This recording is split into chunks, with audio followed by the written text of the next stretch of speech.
Mga kapuso, panibagong karangalan para sa ating mga Pilipino. Dalawang Pinay ang nagwagi sa 2014 Scholastic Asian Book Awards noong Mayo sa Singapore. At ngayong umaga, makakapanem natin ang grand prize winner para sa kanyang young adult novel na What Things Mean, si Ms. Sophia Marie Lee. Magandang umaga po, Sophia, at congratulations. Good morning, Howie. Thank you, and good morning din sa mga nanonood. Okay, yung nobela mo, What Things Mean. So what does your book mean? ano bang itong libro mo? Actually, yung kwento, tungkol siya sa isang teenage girl na ang pangalan niya Olive. Hinahanap niya yung father niya na never niya nakilala at na never din kinukwento sa kanya ng ina niya. So, hindi niya alam kung bakit wala ito sa buhay niya at naghahanap siya ng meaning sa iba-ibang bagay na na-encounter niya. Mahilig siyang magbasa, mahilig siyang mag-research tungkol sa iba-ibang bagay. So, partly, it's a search for her father and also a search for her identity. Okay. Those are kind of teenage themes din. Yeah. I mean, alam natin, lahat naman tayo naghahanap din ng sarili nating identity and we all search for meaning. Pero lalo na sa teenage years, no, yung very intense yung search na yan. At saka yung search for a parent, no? I mean, that's a fairly common experience, no? Pero bakit tinatawag ng young adult fiction itong sinulat mo? Actually, kasi yung term na young adult, medyo bago pa rin siya. Nag-spawn off siya from yung children's literature kasi lumaki rin yung readership ng mga hindi na exactly bata na, hindi na picture book yung binabasa. And so, young adult, the young adult genre, kino-cover niya, yun nga, mga growing up issues. So, for as long as meron a young adult, like maybe tween, mga 9 to 16, pasok yan dun sa young adult. And it usually deals with yun nga, mga issues ng pagtanda, paghanap ng identity nila, ng character nila. So, yun. So, ibig sabihin, karamihan ng mga young adult fiction ay may main characters na young adults or teenagers. Pero hindi naman ibig sabihin nun, lahat ng readers nito ay young adults, mga teenager. Tungkol lang sa mga teenager, pero mga katulad ko, halimbawa, pwede rin mag-enjoy din sa mga ibang young adult books. Oo, tama. And actually, yung growing trend nga ngayon is maraming adults na nahihikayat din na magbasa ng young adult fiction, especially with yung paglabas nitong mga ibang young adult writers na nagiging mainstream, kapareho ni John Green, or nila The Fault in Our Cassandra Stars. Clare. Yeah. Or Harry Potter was a blockbuster. Alam natin na mga bata talaga nag-enjoy. Pero may kilala akong maraming adults. Kasama na ako na nag-enjoy din sa mga librong yan. The Hunger Games. maraming libro ngayon na it's really meant for not just teenagers, pero tweens, no? Even pre-teens. Tama. Mga 10-year-olds, 11-year-olds. Which is, I guess, good for writers like yourself na maraming nagbabasa ng mga ganitong uri ng libro. Yun, very exciting nga na yung pag-grow ng readership ng young adult literature.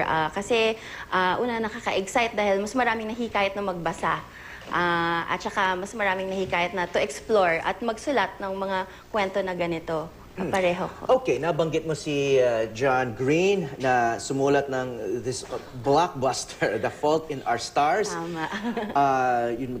Ayon sa isang study, ang mga Pilipino ang may mahilig mag-search tungkol sa librong ito ayon sa Google. So there's a lot of interest in this book and also the movie based on the book. Tingin mo, sa mga naririnig mo, I understand, you haven't read the book yet, but bakit nag-a-appeal yung mga ganitong klaseng libro sa mga Pilipino? Sa tingin ko, kasi yung mga theme na ganyan, very universal siya. And kahit na tumanda tayo, yung issues ng identity, yung issues ng pag-develop mo as a person, hindi naman nagbabago. So, kaya talagang maraming tao na nakaka-relate. Kahit na someone na magbasa niya na walang cancer, nai-inspire kasi nakikita niya doon sa sarili niya yung search ng mga characters for meaning given the short time that they have in this world. At kanina may sinabi kang na ito ay kasama sa isang sub-genre na sick lit. Tama. Literature tungkol sa mga may sakit. Oo. Na, of course, may sakit tong mga characters dito sa librong ito. No? So, parang nauuso rin yun? Actually, yung term na yun, bago ko lang din narinig. Pero I think si John Green din yung nagpauso nun. Kasi yung trend dun sa mga libro niya, yung mga main characters usually parang dealing with or struggling with an illness. Kapareho nung dun sa Abundance of Catherines na nagde-deal with obsessive-compulsive disorders. And itong, yun nga, sa The Fault in Our Stars, may cancer. So, I'm not sure if sinasadya niya, pero some people have noticed it enough to call it a subgenre. Okay. Itatanong ko to dahil meron akong anak na 11 years old na mahilig magbasa. So, nung bata siya, well, meaning mga 5, 6, 7 years old, nag-umpisa pa lang magbasa, marami siyang nababasang libro na likha ng mga Filipino authors ng mga children's books. And we know that there are also Filipino authors of adult books or more mature books. Pero yung in-between, yung mga young adult fiction, parang wala masyadong nagsusulat na mga Pilipino. You're one of the few, no? Bakit kaya? Bakit may gap doon sa Philippine literature, at least in contemporary times?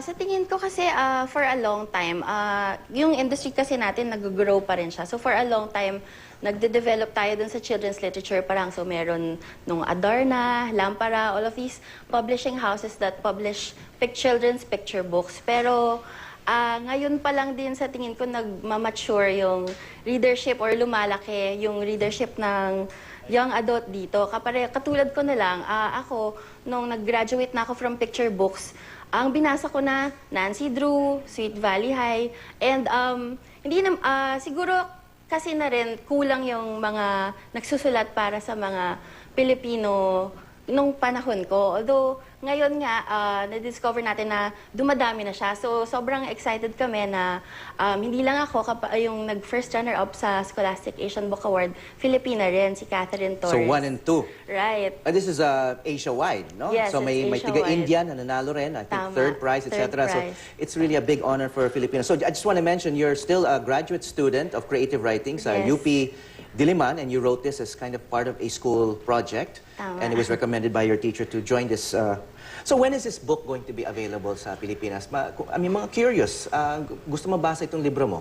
Sa ngayon, I'm still working with Scholastic. So we're working to edit the manuscript and to, make it better so that a lot more people can enjoy it.